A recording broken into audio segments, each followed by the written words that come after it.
Hey everyone and welcome to this channel. In this channel you can find many travel videos and videos related to Japanese culture and food and many more. So let's start the video.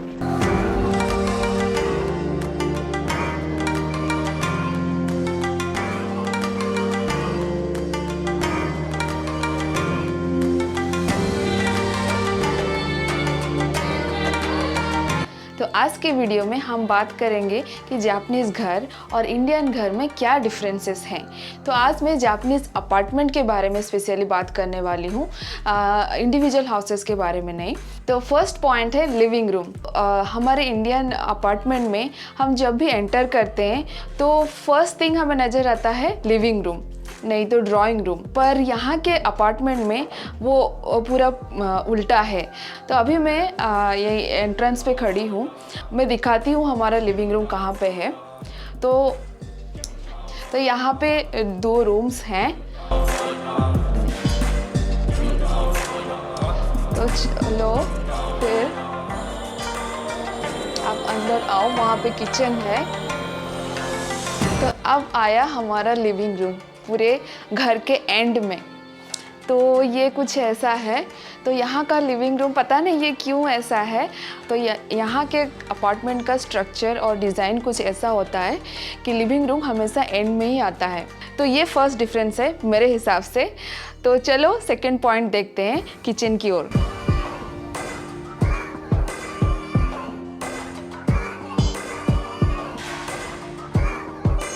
तो ये है मेरा gas stove. और यहाँ Japan में cylinder का use नहीं होता, गैस अंडरग्राउंड पाइप के द्वारा घर तक पहुँचाया जाता है। तो यहाँ पे वो पाइप्स तो नहीं दिख रही, शायद अंदर है, वो मैं आपको दिखा नहीं सकती। पर मेन डिफरेंस वो नहीं है। मेन डिफरेंस जो मैं बताने वाली हूँ वो है ये। तो मेन डिफरेंस है ये। तो आप देख सकते हैं इसमें भी है, इसमें भी है, इसमें भी तीनों बर्नर में लगा हुआ है।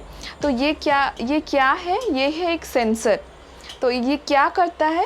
तो क्या है कि जब भी हम कुछ बॉईल करते हैं, नहीं तो कुछ फ्राई करते हैं, तो ऐसा होता है ना कि ऑयल बहुत ज़्यादा गर्म हो जाता है। तो उस टाइम पे ये सेंसर उस चीज़ को डिटेक्ट कर लेता है और वो फ्लेम अपने आप लो हो जाता है। कुछ पी पी पी ऐसे साउंड करके साउंड आता है ऐसे, और फिर उसके बाद वो फ्लेम अपने आप ही कम हो जाता है। कभी कभी ऐसा होता है ना कि हम करी बना रहे हैं, नहीं तो कुछ मसाला फ्राई कर रहे हैं, उस टाइम पे वो नीचे पैन में लग जाता है। तो जब कुछ जलने लगता है तो वो लग जाता है ना पैन में। तो उसी टाइम में भी ये सेंसर डिटेक्ट कर लेता है और वो अपने आप फ्लेम ऑफ हो जाता है। तो और ऐसा भी होता है कि हमने मतलब पैन कोई गैस पे चढ़ा दिया और हम भूल गए, तो वो उस टाइम पे भी अगर ये मतलब अगर पैन गैस पे चढ़ा हुआ है और कुछ उसमें काम नहीं हो रहा, तब भी ये सेंसर डिटेक्ट कर लेता है और ये अपने आप ही फ्लेम ऑफ हो जाता है। तो ये सेंसर का यही सब काम है और ये बहुत ही यूज़फुल चीज़ है। हाँ, मतलब ऐसा नहीं है कि करी जलना स्टार्ट हुआ और आपका गैस तुरंत ही स्विच ऑफ हो गया, ऐसा नहीं है। मतलब आप अगर करी को चलाते नहीं हो, वो नीचे से जलता ही जा रहा है, तो पहले तो वो फ्लेम रिड्यूस होगा, फिर उसके बाद भी अगर आपने नहीं चलाए, वो ऐसा ही है, फिर जाके वो स्विच ऑफ होगा, ऐसे तुरंत स्विच ऑफ नहीं होगा। तो ये सेंसर बेसिकली ओवरहीट को कंट्रोल करता है। ये भी मुझे एक नई चीज़ देखने को मिली यहाँ पे, जो कि मैंने इंडिया में नहीं देखा था। तो ये रहा मेरा सेकंड पॉइंट। और थर्ड पॉइंट मैं आपको दिखाती हूँ।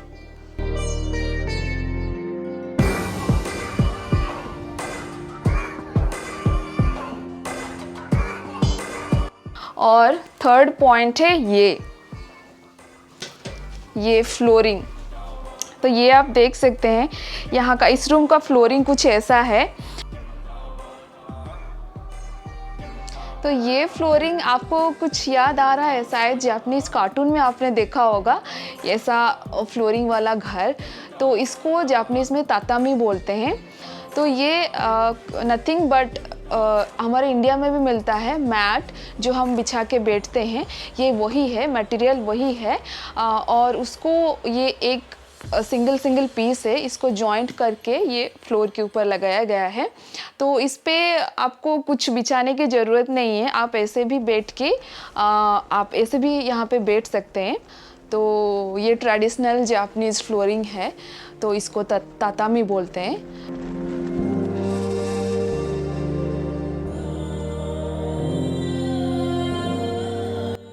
तो जापान में ये हमारा थर्ड घर है, और उससे पहले हम जो 2 घर में रह चुके हैं उसमें भी ऐसा फ्लोरिंग वाला एक रूम तो था ही।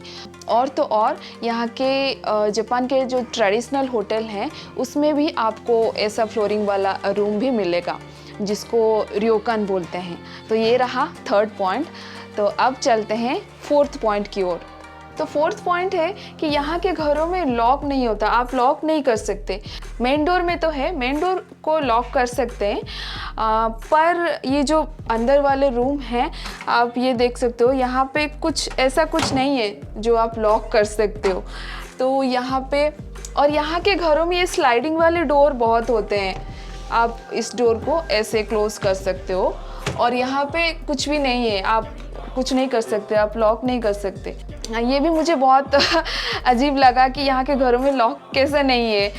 तो पर एक तरफ से ये अच्छा भी है, क्योंकि बच्चे कभी कभी वो अंदर से लॉक कर देते हैं, पर इस टाइप अगर ऐसा है तो ये बच्चों के लिए भी सेफ़ है। तो सारे रूम्स में ऐसे डोर में कुछ लॉक नहीं है। तो हमारा नेक्स्ट पॉइंट है कि यहाँ पे अपार्टमेंट जितना बड़ा ही क्यों ना हो, पर टॉयलेट एक ही होता है। तो मतलब हमारे इंडिया में क्या होता है, अगर 3 BHK हो या 4 BHK, नहीं तो 2 BHK घर पे भी दो टॉयलेट तो होता ही है। पर यहाँ के अपार्टमेंट में टॉयलेट एक ही होता है, और हमारे इस साइड में है बाथरूम, और बाथरूम में एक बाथटब होता ही है। तो मैं आपको दिखाती हूँ इस साइड पे में, तो ये है हमारा बाथटब। तो ऐसा ही हर अपार्टमेंट में होता है। तो यहाँ के जापानीज़ लोग तो उस बाथटब में वार्म वाटर भर के उस पर बैठते हैं, और जिसको सोकिंग इन द बाथटब बोलते हैं। और वो हमारे बॉडी के लिए भी बहुत अच्छा है, हमारे बॉडी सर्कुलेशन के लिए अच्छा है, और हमारी जो बॉडी की जो थकान होती है वो सारी मिट जाती है। तो ये हर कोई तो ये उन लोगों के लिए चाहिए ही चाहिए। तो ये घर जितना छोटा ही क्यों ना हो, बाथटब इज़ मस्ट यहाँ पे। तो वो बाथटब रहता ही है। मतलब बाथटब वो नहाने के पर्पज़ के लिए यूज़ नहीं करते, पर वो रिलैक्सिंग, बॉडी को रिलैक्स करने के लिए वो यूज़ करते हैं। नहाते तो बाहर ही हैं, पर ऐसा है। तो लास्ट पॉइंट है यहाँ का लाइट्स। तो यहाँ का लाइट्स कुछ इस टाइप का होता है, हैंगिंग वाला होता है। ये इस लाइट को सीलिंग से हैंग करना पड़ता है, थ्रेड है, उसको पुल करने से वो ऑन होता है। तो ये कुछ ऐसा है, अगर मैं एक बार पुल करूँ ये थोड़ा डिम हो जा रहा है, फिर उसके बाद टोटली ऑफ, फिर उसके बाद फिर से जलने लगता है। तो इस पे 2-3 टाइप्स का मोड है। तो हमारे सारे रूम में इस टाइप का ही लाइट है, और ये जापान में बहुत ही कॉमन है। आपको इस टाइप का लाइट हर घर में दिखेगा। इससे डिफरेंट टाइप के लाइट्स भी हैं, पर ये बहुत कॉमन है यहाँ पे। तो ये रहा आज का वीडियो, जो हम लोगों ने मतलब जापान आने के बाद ये सारी डिफरेंस देखी। तो हमने सोचा ये सब आप लोगों के साथ शेयर करें। तो आप लोगों को ये वीडियो कैसा लगा कमेंट बॉक्स में हमको ज़रूर बताएं। तो फिर मिलते हैं नेक्स्ट वीडियो में। Till then bye bye, take care.